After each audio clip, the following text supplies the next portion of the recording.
Hello সবাইকে, তোমরা জানো আমি লাস্ট দুদিন ধরে মায়ের বাড়ি আছি। আজকেও দুপুরে লাঞ্চটা বানিয়েছি আমি, শুধু আমি একা বানাইনি, আজকে মাও হেল্প করেছে।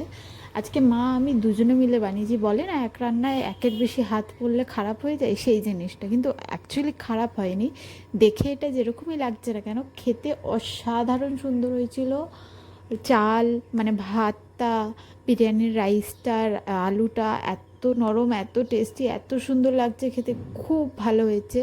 সাথে নিয়েছিলাম এক গ্লাস ছাঁচ, আর লাস্টে খাওয়ার পর খেলাম আমরা 2 in 1 আইসক্রিম, সাথে একটা কোন। শুধু আইসক্রিমে, শুধু বার আইসক্রিমে আমাদের হয়নি, আমরা সাথে একটা করে কোনও খেলাম। আবার রিফ্রেশমেন্টের জন্য আমরা নিম্বু পানিও খেলাম 7 আপের। তো এই করেই আমার 2-3 দিন কেটে গেল। তোমরা জানিও তোমরা নিজেদের বাড়িতে গিয়ে, মানে অ্যাকচুয়ালি বিয়ের পর নিজেদের বাড়িতে গিয়ে কী করো, কী খাও, কী না করো, আমাকে জানিও সবাই। চ্যানেলটাকে সাবস্ক্রাইব, ভিডিওটাকে লাইক করে